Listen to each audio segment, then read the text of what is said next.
सोचो, आज अगर तुम मर जाओ, लोग तुम्हें सफेद कपड़ों में लपेटकर कब्र के अंधेरों में उतार दें, सब लोग वापस चले जाएं और तुम अकेले रह जाओ, तो तुम्हारे साथ क्या होगा? कुरान कहता है, किस्म है ज़माने की, बेशक इंसान खसारे में है, सिवाय उनके जो ईमान लाए, नेक अमल किए, हक की वसीयत की और सब्र की वसीयत की। सूरत अल-असर।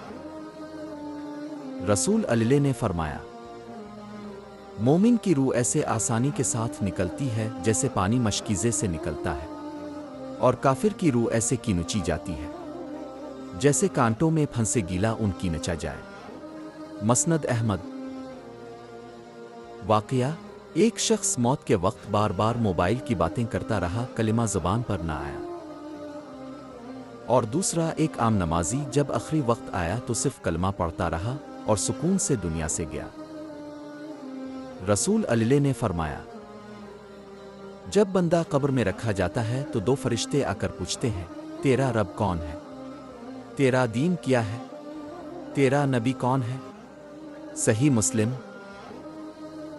मोमिन सुकून से जवाब देगा, मेरा रब अल्लाह है, मेरा दीन इस्लाम है, मेरा नबी मोहम्मद सल्लल्लाहु अलैहि वसल्लम है। मगर काफिर और गाफिल कहेगा, हा हा, मुझे कुछ नहीं पता। हज़रत उस्मान रज़ी अल्लाह अन्हु जब कब्र पर खड़े होते तो इतना रोते कि दाढ़ी तर हो जाती। लोग पूछते क्यों?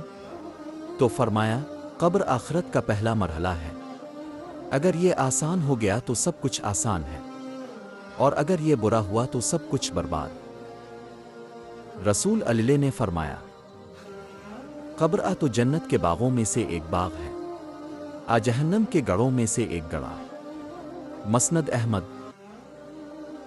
मोमिन की कब्र में रोशनी और जन्नत की खिड़की खुलती है, गुनहगार की कब्र तंग कर दी जाती है और जहन्नम की आग की खिड़की खुलती है।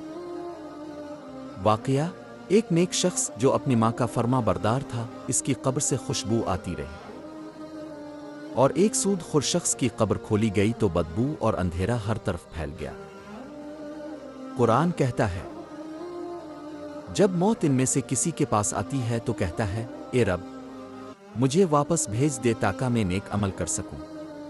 हरगिज़ नहीं, ये सिर्फ बातें हैं जो वो कहता है, और उनके आगे बरज़ख है क़यामत के दिन तक। सूरत अल-मोमिन 99-100। बरज़ख मौत और क़यामत के दरमियान का वक्त है। मोमिन को जन्नत की खुशबू मिलती रहती है, और बदकार को कब्र का अजाब सांप और बिच्छू बर्दाश्त करने पड़ते हैं। रसूल अल्लाह दुआ करते, ए अल्लाह, मैं तेरी पनाह मांगता हूं कब्र के अजाब से।